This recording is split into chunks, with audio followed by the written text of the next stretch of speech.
Chelsea is supposedly leading the race for Crystal Palace superstar Adam Wharton, but the London club don't seem to want to budge on the exorbitant price. Xabi Alonso is supposedly very interested in goalkeeper Diego Costa, and although Morgan Rogers has been a long-time target for Chelsea, his price seems to be pushing us a little bit closer towards Bournemouth's Eli Junior Kroupi. Chelsea is supposedly also interested in the likes of striker Folarin Balogun and Bologna's breakout winger Jonathan Rowe. Fabrizio Romano announces Chelsea and Garnacho is over, and with Alonso's first press conference happening at 3 p.m. today, what do we expect him to talk about? Welcome, Blue Believers, to another episode of the Stamford Sync, where we are syncing up with everything Chelsea FC. And I took the day off yesterday so I could tear down some sheds, and I missed a boatload of transfer news, so let's get into it. Transfer News Live posted this via Caught Offside.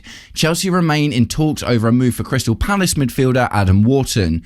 Liverpool and Manchester United have both called their interest, while Tottenham have already dropped out of the race. Palace are demanding a fee in line with Manchester City's £116 million deal for Elliot Anderson, making a breakthrough difficult at this stage. So if this is to be believed, there is good news and bad news in this, right? One, looks like we are at the head of the pack for Adam Wharton, and personally, I've been saying this since before the window started, I think Adam Wharton would be absolutely spot on. As soon as we got Xabi Alonso in and I did a bit of research into what he likes from his midfielders, there aren't many around who kind of fit the mould of what Xabi Alonso wants, and also the Blueco model of that young player, you know, who can develop and potentially, you know, make them lots of money in the future. So Adam Wharton, for me, I don't know, it just makes sense, man. It just makes sense. Like, even more so than keeping an Enzo Fernandez in that position, because Adam Wharton really is that deep line distributor. We've talked about other players recently. Camavinga was in the news the other day. Obviously, we were linked with Granit Xhaka, who also would play that role particularly well. But I genuinely just think Adam Wharton would be the guy for that position. The money, though. The money's absolutely wild, isn't it? Damn you, City, for spending £116 million on Elliot Anderson, which has really just inflated the market. There was actually something interesting that came out a little while ago vis-a-vis Adam Wharton, is that supposedly his agent was trying to get Palace to not sell him for so much money because they were keen on trying to get Adam Wharton the move that he wants. So I think that, you know, there's a few other interesting factors with this at the moment, isn't there? Is the fact that we're also talking to them about Maxence Lacroix. Supposedly those talks are all kind of happening and going on underneath the surface as well. And I guess one of the things Crystal Palace are concerned about is making all of this, really public, because obviously that will make it more difficult to get their replacement targets that they want to get. You know, we've talked about that a few times already. So I could imagine that being the same sort of situation with Adam Wharton. I don't think, look, 100 mil, even 100 mil is wild, isn't it? Like, it is just such a crazy amount for all these centre midfielders.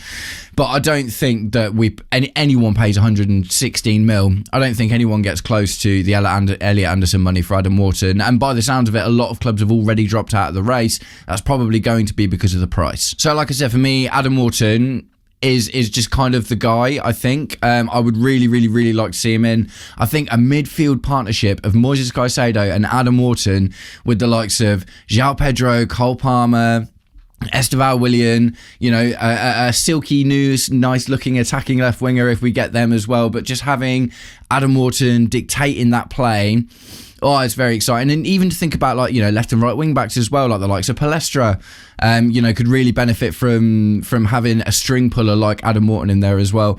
So really interesting for me. I think he's the guy. Let me know in the comments, would you go all out for Adam Wharton? Do you think he's worth the money in a world where Elliot Anderson is worth 116 mil? Do you think that Adam Wharton is worth at least 100? Or do you think that there's other players on the market that play that deep lying distributor role as well as he does, or close to as well as he does, that wouldn't cost quite as much? Right, next up, we're going to talk about goalkeepers. Transfer News Live posted this via Ekram Konor, who was very quickly rising to prominence in this window. We're starting to hear quite a lot from him. Chelsea have made Porto goalkeeper Diogo Costa their number one transfer target this summer. The Blues are currently ahead of PSG in the race, with Costa now at the centre of Chelsea's plans to reshape their goalkeeping department. Porto are demanding Costa's full €60 million release clause, while Chelsea are preparing concrete steps to secure a deal. I mean, who even knows what's going on with the goalkeeper situation anymore, to be completely honest, but Of the targets that are available, I think Diogo Costa probably makes the most sense. We talked about James Trafford the other day, and I was like, I'm not really sure how I feel about that. He does look good. Obviously, he's got Premier League experience, but he's quite young, and I don't like the idea of having lots of young goalkeepers at the same time. The fact that we're still being linked with all of these goalkeepers, more so than Sanchez leaving, says to me that Penders will probably get another loan. Well, obviously, a lot of this is likely to be driven by the fact that Xabi Alonso is through the door now and has taken the team for several days of training. And initially, albeit Mike Penders was away with Belgium up until quite recently, Robert Sanchez has been here. We know that Philip Jorgensen wants to go. Like, there is some sort of reshuffle that needs to go on in the goalkeeping department this season. And I don't know, maybe it's a case of Xabi Alonso's had a look at Robert Sanchez and just gone, no, I'm not interested at all. You know, get Penders and bring Diogo Costa in instead. The thing is with Diogo Costa's age, though, he's only 26. And to spend that, you don't spend that much money on a 26-year-old goalkeeper to make him compete with a 20-year-old for a spot, do you, really? If Diogo Costa does come in, surely he just goes straight into the first team. And look, I'm not against it at all. Like, I really like Mike Penders, but if we were to go in for a Diogo Costa, that to me has to say Mike Penders goes back out on loan, maybe back to Strasbourg. Maybe we try and up the level a little bit, or maybe we send him to a different country, you know, get a bit more experience. And still, like, you know, I think it would be wicked to send him to a team that's kind of competing for a few more honours than Strasbourg are, really.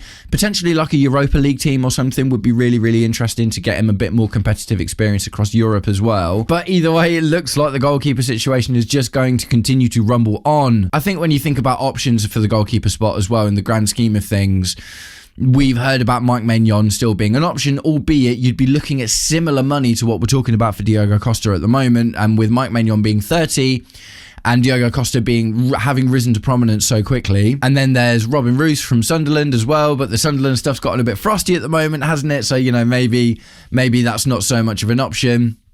And yeah, I just think that if we are going to go in for a goalkeeper, Diogo Costa looks like the best. He's probably the best fit for the football, being that he's good with his feet. He's a good age profile. It's not crazy money, to be completely honest, when you think about the inflation of the market already. So look, I like the look of Diogo Costa. Of the keepers we've been linked with Robin Roofs, Mike Maignan, James Trafford, if we're going to go in for a goalkeeper, he would be my top target, albeit I would still be happy to see Mike Penders come in to compete for that position against Robert Sanchez.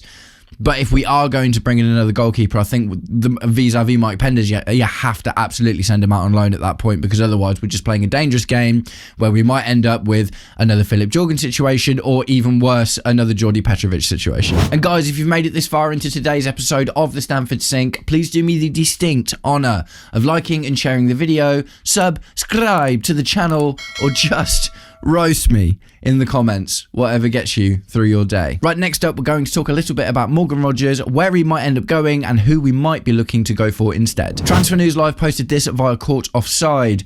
Arsenal are leading the race to sign Aston Villa forward Morgan Rogers this summer. Man United, Chelsea and Liverpool are all monitoring the situation, but Arsenal are currently viewed as the frontrunners. Villa want more than £130 million for Rogers, with Arsenal expected to submit an official bid in the coming days. So you would have thought, even though he's not playing a huge amount, surely until the World Cup's over, like it's not even that long now, you know, potentially literally 2 games until it comes home. But at the same time, you know, surely you would have thought that Morgan Rogers' head is absolutely purely 100% in the World Cup right now. So even if a bid does get made, I wouldn't be surprised to not hear about it at least for another week or so. Either way, I love Morgan Rogers. I've wanted to see Morgan Rogers in Chelsea blue for the last 2 or 3 seasons, to be honest, when we've been linked with him. You know, last season there was the Nicholas Jackson opportunity, but we ended up getting told off by UEFA and we weren't allowed to inflate our players' prices so much. But it makes sense. At the end of the day, Morgan Rogers at 130 mil is another one of the players on the market that's been inflated, I think it's fair to say, by the Elliot Anderson deal. When you think, last season the British transfer record was broken by Alexander Isak to Liverpool for 120 mil, and he scored like 20 goals in that season. Morgan Rogers had a great season, but not, I would argue, not as good as a season as Alexander Isak had at Newcastle before he went to Liverpool in the first place. So the market is just getting a little bit out of control, but Arsenal are in a strong position because they're the league winners at the end of the day. They're the Premier League champions. They got into the Champions League final. They're keeping their manager. Almost every other top six club in the Premier League has gone through massive change recently or is going through massive change right now. We've got Xabi Alonso. Liverpool have got Andoni Iraola. You know, obviously the likes of Manchester United are back in Europe, but they, you know, obviously changed to Carrick halfway through last season. So, you know, in terms of like a settled team with a settled manager and a settled culture, winning mentality to an extent because they've just won the Premier League, Arsenal obviously is a really, really attractive proposition. I'm still not convinced it's a good idea for a player like Morgan Rogers to go to an Arsenal, and that's not even my Chelsea bias. That is literally just the style of football thing. I've talked about it a little bit before. So as much as I would love to go in for Morgan Rogers, he's supposedly favoured Arsenal for a little while now, and I wouldn't want to pay the 130 mil for him, man, to be honest. It's just like, you know, because that at that point, that is like affecting your ability to go out and spend on another player that we might need to as well. Obviously, we don't have maybe as much liquid cash as Arsenal do to throw around at the moment as well. So let me know what you think about Morgan Rogers' situation in the comments. But we will now move on to a player potentially that we might be linked with getting instead. So if we're not going to spend 130 mil on Morgan Rogers, maybe we spend 100 mil on Eli Junior Kroupi. Transfer News Live posted this via Team Talk. Chelsea are back in the race to sign Bournemouth striker Eli Junior Kroupi this summer. Tottenham are currently leading the chase, but Chelsea and Arsenal are both considering rival bids for the French forward. Bournemouth are willing to sell if their £100 million valuation is met. So Kroupi, like, he looks brilliant, doesn't he? He looks brilliant. And this is from the eye test, right? From the eye test. What I hadn't done before today, which we're going to get into in a second, is done a huge amount of research. All I knew, very young forward from Bournemouth who had a phenomenal season. And when I say we go for him in place of Morgan Rogers, it's mainly about the money. I don't think we're going to spend that much money on so many players. I think it's a difficult one, isn't it? Like, I mean, at the end of the day, we're talking about 100 mil for Adam Wharton as well, potentially. So look, this £100 million player is just becoming really, really, really common now. It's the new 50 million, isn't it? From like 5-6 years ago or whatever. You spend 50 mil on a player, now it's doubled in this 100 or whatever.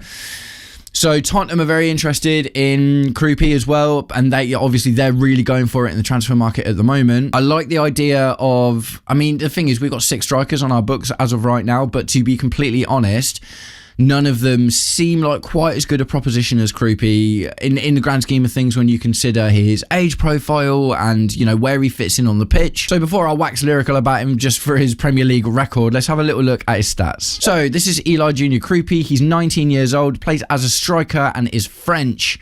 So he made 33 appearances for Bournemouth last season. Only 21 of those were starts, actually. So that was something that off the bat surprised me a little bit. Like, I just assumed he played a lot more than that. In 35 appearances in all competitions, and 33 in the Premier League, he scored 13 goals, got 0 assists. He got 1 appearance each in the FA Cup and the League Cup. Didn't score in either of those. I think that if we go back to the matches part of that as well, the minutes per game surprised me. So of those 33 matches he played in the Premier League, 50 minutes was his average game time. So he's not like, you know, this 90-minute striker at the end of the day. He's being started in 21 of those matches, but quite often being brought off, and he's obviously been brought on of 12, so about 33% of his games, roughly, like literally 1/3 of his games were actually substitute appearances as well. So that was something that surprised me a little bit, because from everything I've been hearing about him, I just assumed he was kind of their guy. 13 goals is amazing when you consider the way he's been playing, like 21 starts, 12 sub appearances, 1 team of the week, which is impressive as well, but I just assumed that he'd been playing a lot more than that. But the kid is 19 at the end of the day, and you can also see it in his heat map, right? And there's a couple of interesting things about his heat map. It's nowhere near as concentrated as the majority of strikers who got 13 goals in the Premier League last season, and nowhere near as concentrated for his heat map. What you can see is he seems to favour that left-sided half space. He's not exactly like your standard striker in terms of just like really spending a lot of time in the box or whatever it is. Like I say, genuinely he seems to be spending a lot of time in that half space, which is interesting because albeit he's a striker, that also means potentially he could fit into that left-sided attacker role that we're looking for as well. If the likes of João Pedro were to be playing up top, then you could play a Cole Palmer on the right or an Esteval on the right behind him, and potentially a Kroupi on the left behind him as well. So that is quite interesting. So as far as strengths and weaknesses, no outstanding weaknesses, which is good. And his strengths lie in finishing, long shots and penalty taking. So evidently, he's a clinical guy for a 19-year-old going on 20. Interesting. Now, the only thing, he looks like a cool profiler player. Like if we were talking about 50, 60 mil, I'd be like, yes, absolutely, get him, snap him up. But £100 million, £100 million. Like Tottenham are talking about paying £100 million for him. 13 goals in the Premier League is good, don't get me wrong, especially for 50 minutes per game over 33 Premier League appearances. I guess that's the other thing as well, because if he were to be starting 30 plus Premier League games a season and be getting 80 to 90 minutes in those Premier League games, there's an opportunity there that maybe that's closer to 20. But it's a lot of money to spend on a 19-year-old with one good season, isn't it? That's the thing. I like the idea of it, but for me, it's just like the money. I think the money is like, is the player worth that kind of money, or do you go out and get someone who's got a bit more experience in that kind of position? Do you buy him to compete with João Pedro, or do you buy... I guess the versatility is a thing, right? That could be useful. But albeit he obviously does look really good, I'm not exactly sure how I feel about him. So guys, tell me in the comments, do you spend 100 mil on Eli Junior Kroupi? Do you think anyone should spend 100 mil on Eli Junior Kroupi, regardless of, the market or whatever? Like, do you think that this kid is absolutely worth going in for all clubs at the moment for this kind of money that they're talking about? So sticking with strikers, we're going to talk about Folarin Balogun. Transfer News Live posted this also via Ekram Konor. Chelsea are among the clubs monitoring AS Monaco striker Folarin Balogun. The League One side are prepared to sell the US international for financial reasons. Monaco have already identified a replacement and are open to offers for the 25-year-old. So obviously Balogun has been in the news a lot recently when Mr. Donald Trump decided to call up, was it FIFA? I think it was it Infantino? Called up Infantino and was like, that red card that he got? I think you should take that away so he can play against Belgium. And they did. So weirdly, Balogun became actually quite unpopular himself for that. And I don't really think that's fair, to be honest, because, we won't talk about too much about politics, but Donald Trump sticks his oar into something. It's not his fault. Do you know what I mean? He just played the game and he wasn't, able to be part of that decision-making process or whatever. Evidently, the red card probably was a little bit harsh to begin with, but it's not his fault that Donald Trump stuck his oar in at the end of the day. Let's just talk about the profile of the player. 25 years old is interesting, because it's just not something we see very much. Like, for instance, we've just gone from talking about a 19-year-old for 100 mil who can also play as a striker with Premier League experience. Balogun, what was it? Fulham? Did he play for Fulham? He was a Premier League striker for a little while, I'm sure. He's had a really, really good season at Monaco, and I've thrown another one of those little stat tables together so we can have a look. Folarin Balogun, 25 years old striker of the USA. He made 30 league appearances for Monaco, 26 of those were starts, 75 minutes per game. In 43 appearances across all competitions, he scored 19 goals and got 4 assists. So he's had a good season. Like, he's had a really good season at 25 as well. In Liga, that's kind of similar, to be honest, to what Emmanuel Omega had in his first sort of breakout season for Strasbourg as well. So you can see in Liga, in 30 appearances, 13 goals and 4 assists. In the UEFA Champions League, he got 5 goals, and he also scored 1 in the Coupe de France as well. So definitely interesting there in terms of just the output and the way it's spread across. Like, 13 goals in 30 appearances is not amazing, but you add the few assists on that, then you're talking about 17 GA across 13 appearances. So that across 30 appearances, sorry. So that means you're expecting him to pop up 1 in 2 games, which is okay. That's not bad as a rotational option potentially. The one thing I will preface all of this with is thus far we haven't seen an amount of money. I couldn't have thought it'd be more than 50 mil, which is, he seems like a reasonably good striker at the age he's at. To have scored 5 goals in the Champions League in 10 Champions League appearances as well is actually quite impressive. We dive in and take a little look at his heat map, and as you can see, very different to Eli Junior Kroupi. Eli Junior Kroupi was hovering in the left half space a lot, which kind of leads to the idea, okay, maybe he's more that second striker, half space kind of guy. Balogun is a box player. That is literally his thing, right? He is, for the most part, albeit there are are some other patches of red throughout there, but Balogun is very much more like your archetypal striker-y striker, which we don't really have, because the closest we had to that before was Liam Delap, and Liam Delap scored 2 goals in 41 appearances. So you would have to assume that Balogun will probably do better than that. Very different profile of striker to Eli Junior Kroupi as well. I guess it's good to be able to mix things up a little bit. Like, it's, you know, I always get kind of really locked in. Like, you think about, we're a possession-based team. We like to bring other players into play. That's why the likes of João Pedro is so good at that position, for instance. But at the same time, at Leverkusen, Xabi Alonso did have Victor Boniface. So another interesting spot there. Strengths and weaknesses: anchor play, which is holding up the ball, and high pressing, which is good. But weaknesses: aerial duels and ball control. So he's very much get me on the end of it.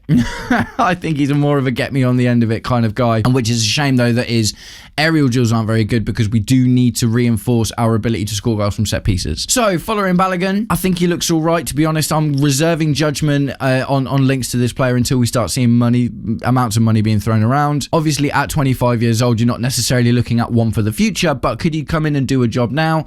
Would it be more pertinent to look to bring him in over the likes of a Nicholas Jackson or Emmanuel Omega or a Liam Delap? Do you know what I mean? Because we've literally got so many strikers on the books already. Let me know what you think about Balogun in the comments. Right, we're going to get away from strikers. We're going to talk about a left winger who is quite interesting. Transfer News Live posted this: Chelsea have made fresh contact with Jonathan Rowe's representatives over a potential move. The Bologna winger remains firmly on the Blues shortlist as they assess attacking options. No official bids have been submitted, while Bologna would only consider a major offer. So Jonathan Rowe was an absolute new one for me. A couple of these guys that I've heard of before. I'd heard of Balogun before. Obviously, we know about Eli Junior Kroupi, but I'd literally never heard of this guy until this piece of news came up, so I thought it just bared looking into. And I've gone mental with the graphics today. We've made another little graphic for Jonathan Rowe here. He's 23 years old. He plays at left wing in general for Bologna, and he is English, which is interesting because he's a young up-and-coming English player that I'd never heard of. So yeah, in 44 appearances, he got 8 goals and 4 assists, which isn't a huge amount in the grand scheme of things, but this was kind of his breakout season. In Serie A, he made 28 appearances, scoring 3 goals and getting 2 assists. But in the Europa League, he got 4 goals and 2 assists in 12 games. So that is obviously where the links come from at the end of the day, isn't it? Because you look at that league form and you're like, 3 goals and 2 assists in 28 games is kind of middling, really, isn't it? Kind of mediocre. But then you look at 6 GA in 12 games in a European competition and you're like, oh, okay. So, you got to think about, Anthony Gordon last season at Newcastle, for instance. Didn't light up the league, but all of a sudden get him into the Champions League and he's just all over the shop, banging him in. It was absolutely brilliant. 2 appearances in the Supercoppa, 1 appearance in the Coppa Italia, in which he scored 1 of those goals, and 1 appearance in League One for Marseille before he made the move. Obviously not much going on there. Looking at his heat map, he is an attacking left winger, right? He's definitely an attacking left winger because he is very rarely spending time in the defensive half of the pitch at all. He, kind of a byline winger at the end of the day, not absolutely married to it. I wouldn't really call him much of a half space player though, because he does seem to be generally getting on the outside and spending a little bit of time in the midfield, just over the halfway line, which is maybe where he likes to make some of his runs from. But again, you're just kind of looking at a standard archetypal left winger there, aren't you? Strengths, no outstanding strengths. Weaknesses, no outstanding weaknesses. Can play on the left wing or the right wing. Not really super enamored, to be completely honest. Look, he looks pretty good from the stats. I mean, and this is the thing, is I haven't watched him play. Obviously, every time we do something like this, it's because I haven't been able to do the eye test. I didn't watch Bologna's games last season. With Balogun, I didn't watch Monaco last season. And even with Junior Kroupi, I didn't watch a lot of Bournemouth last season, apart from when they played us. Jonathan Rowe, based on his primary stats, heat map, and output, is not necessarily... When Bologna are saying they would only consider a major offer, like, what is a major offer? Because a major offer at the moment is 130 mil for Morgan Rogers. It's 100 million for Eli Junior Kroupi. This to me seems to be like a 20 to 30 mil player at the moment, bearing in mind he's also 23 and he's just started to have his breakout season. Is he going to be better than a Garnacho? It's hard to say, isn't it? So to be honest, like, I like the look of the player in the grand scheme of things, but I don't really see if this is a one where Xabi Alonso's been like, I like the look of this player, I like the cut of his jib, I think that I could turn him into a wing back, or I think he'd fit my system really well, then fair enough. It doesn't have to be a fact that a player is absolutely scored a million goals and got loads of assists or whatever. Look, there is more to it than that. You think about João Pedro, for instance. Before we bought João Pedro, he'd only scored 5 goals from open play and 5 penalties in the Premier League in the season before we bought him, and he's gone on to be an absolute monster. So there is something identifiable that is, beyond the initial eye test, beyond the initial stats that you could look at, but I'm just not seeing a huge amount from Jonathan Rowe at the moment that says, yeah, this is a guy that we should go in for. Let me know what you think in the comments. Right, next up, we're going to talk a little bit about Garnacho, and I kind of thought this was funny, to be honest. PYS posted this via Fabrizio Romano. We'll go to the bottom of the tweet first, where it says, Chelsea price tags for Garnacho, Premier League clubs 45 mil, clubs from abroad 42 mil. So look, do you know the one mad thing about all this Garnacho thing so far? We're seeing so many different amounts of money. Like, I reported on this the other day, and it was £34 million, and now it's £45 million or £42 million. Maybe this is part of the way that we're trying to sell him, right? It's just to throw all of these different amounts of money out into the sphere, so clubs don't have an idea of how much they want, and we can kind of negotiate with them individually, and they can't just be like, well, we've seen this, and then we can be like, yeah, well, look, we've seen this, this, and this, and this, and here's 8 different prices that have been quoted for him. But what Fabrizio Romano had to say was quite damning. Garnacho and Chelsea, it's over. Chelsea don't see any sense in having the player train with Alonso when he's not involved in the project. Decided between club and player, Garnacho will leave Chelsea this summer. So that's kind of damning, isn't it? So I reported on this the other day. We're looking at potentially the new bomb squad. Like, there was a list of 7 players that included the likes of Badiashile, Disasi. Garnacho was at the top of this list as well. Mark Yu, I think, was on it. There was, another couple of players. It was a list of players that haven't started training, basically, even though they're not on international duty. So yeah, basically, Garnacho obviously was at the top of this list. It looks like one of the first things that Xabi Alonso might have done when he come in is taken a look at Garnacho and been like, no, I'm just not interested in the profile of this player at all. Get him out, get me in someone that I'm actually interested in. And obviously we're hearing a lot at the moment about Garnacho kind of trying to push for Roma, but Chelsea are also only looking to consider a permanent deal. We are putting ourselves in a difficult situation at the end of the day, because if we want a certain amount of money for Garnacho, stuff like this coming out is not good at all, because a Roma, a Napoli, or whoever it is that's going to come in for him that only want to get him on loan or only want to pay a small amount of money are going to be like, we know he's not even training with your first team. We know you need to get rid of him, or therefore, ergo, we're not going to pay a huge amount of money for him. So wherever this has come from, whether it's come from Garnacho's agent, I guess potentially is an option here as well. It's kind of going to make it more difficult to get him out for what we want to get him out for. They're not going to want to take a loss on him, but we already didn't spend a huge amount of money on him. It was like 35 mil plus add-ons. He probably didn't meet the add-ons because he barely played towards the back end of the season. Maybe this is a reason for that as well, because he only made, I think he started once in the last 12 games or something, so maybe there was an appearance factor for the add-ons that they already had an idea towards the end of last season that they were going to sell him, so he stopped getting picked. You never know. We've seen this thing before, like do you remember the weird time that Antoine Griezmann was on loan at Atletico Madrid from Barcelona, because he was a bit of a journeyman, he went all over the place, and they would only bring him on for like a certain amount of minutes at a time, because he had this clause where if you play too much, then they triggered the obligation to buy. So this sort of stuff does happen in football, is all I'm saying. But either way, I'm not sad about Alejandro Garnacho out. It was a market opportunity. As we've seen with the market opportunities we've gone for, they do not always work out. Obviously the same thing can be said about Liam Delap, for instance. And there's so many times that we've been like, oh, this player looks cheap, let's have a go. And it's just not worked out for us. This looks like another one of those. I hope it gets resolved quickly.